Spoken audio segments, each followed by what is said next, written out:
बिना तेल बिना बाती धधक रही है ज्वाला। किसी मूर्ति की यहाँ नहीं होती है पूजा। भक्त नाम देते हैं ज्वाला माई। दूर दूर से मांगने आते हैं मन्नत। पृथ्वी के गर्भ से 9 अलग अलग जगहों से जल रही है ये रहस्यमयी ज्योति। आखिर कहां से आई? क्या है युगों युगों से जलने वाले इस अखंड ज्योत का रहस्य? अंदर गैस है या कोई ज्वलनशील पदार्थ? आखिर पिछले 77 सालों में क्या मिला विज्ञान को यहाँ? क्या हुआ जब अकबर ने इस अखंड ज्योत को बुझाने की कोशिश की? कौन है ज्वाला माई और क्या है 9 ज्वालाओं के अखंड रहने का रहस्य? चलिए जानते हैं एक ऐसे चमत्कारिक मंदिर की कहानी जहां मूर्ति नहीं बल्कि युगों से ज्वाला माई विराजमान है। पुराणों में इस स्थान को 52 शक्तिपीठों में से एक माना जाता है। करोड़ों हिंदुओं की आस्था का केंद्र है ये शक्तिपीठ। ये है ज्वाला देवी मंदिर। हिमाचल की पहाड़ियों में स्थित है ये शक्तिपीठ। अद्भुत है।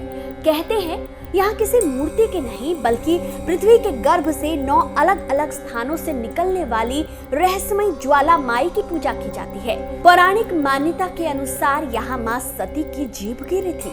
ये शक्तिपीठ हिमाचल प्रदेश के कांगड़ा जिले में स्थित है। यहाँ दूर दूर से श्रद्धालु मां ज्वाला के दर्शन करने आते हैं। कहते हैं पांडवों ने इस मंदिर को सबसे पहले खोजा था।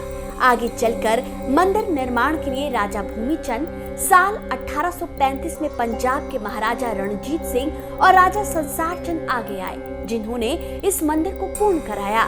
लेकिन आजादी के इतने साल बाद भी कोई भी यहाँ भूगर्भ से निकलने वाली प्राकृतिक ज्योति का पता नहीं लगा पाया। आपको जानकर आश्चर्य होगा कि ज्वाला देवी के मंदिर में बिना तेल बाती के प्राकृतिक रूप से 9 अखंड ज्वालाएं जल रही हैं। इनमें से प्रमुख ज्वाला को महालाकी, जबकि शेष 8 को अन्नपूर्णा, चंडी, हिंगलाज, विंध्यवासिनी, महालक्ष्मी, सरस्वती, अंबिका और अंजी देवी जैसे नामों से पुकारा जाता है। वैज्ञानिक अब तक भले ही इस ज्वाला का पता ना कर पाए हो, लेकिन इसे लेकर एक बड़ी ही दिलचस्प कथा है।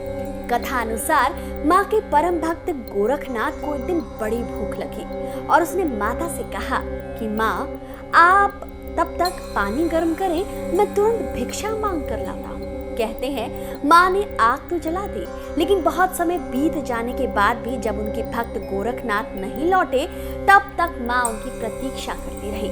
मान्यता है जब सतयुग आएगा तब गोरखनाथ आएंगे और तब तक यह ज्वाला ऐसी ही जलती रहेगी। कहते हैं मंदिर के पास ही एक अन्य चमत्कारिक कुंड है जिसे गोरख डिब्बी के नाम से जाना जाता है। इस कुंड का पानी देखने में गर्म खौलता हुआ प्रतीत होता है, लेकिन स्पर्श करने पर बहुत ठंडा लगता है। आखिर एक साथ एक ही स्थान पर इतने रहस्य कैसे मिल सकते हैं?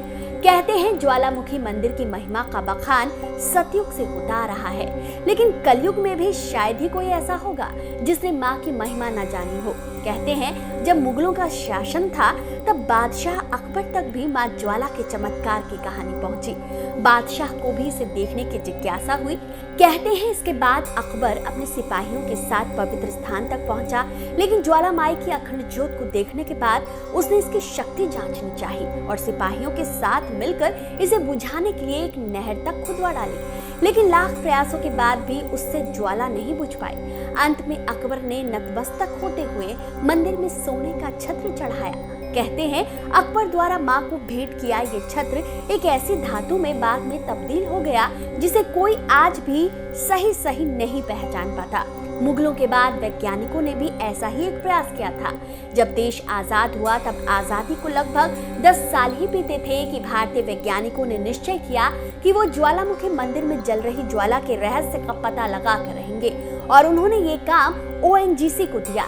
साल 1959 से साल 1965 तक oil and natural gas corporation limited ने ज्वालामुखी मंदिर और उसके आसपास के क्षेत्रों में कई कुएं खोद डाले, लेकिन कई किलोमीटर तक चप्पा चप्पा छानने के बाद भी ये ज्वाला अनवरत जलती रही। ज्योति के स्रोत का कहीं कुछ पता न चला। हालांकि वैज्ञानिकों ने हार नहीं मानी। उनकी खोज आज भी जारी है और जारी है ज्वालामुखी मंदिर के भूगर्भ का रहस्य भी। क्या आप गए हैं कभी मां ज्वाला माई के दर्शन करने? विज्ञान अकबर और ज्वाला माई के चमत्कार को लेकर आप क्या सोचते हैं? अपनी राय अवश्य दें। वीडियो पसंद आया हो तो इस वीडियो को शेयर करने में संकोच न करें। सनातन धर्म की शक्ति का पता जन जन को होना चाहिए। अगर आप भी ऐसा सोचते हैं तो चैनल को तुरंत सब्सक्राइब करें। जय ज्वाला माई।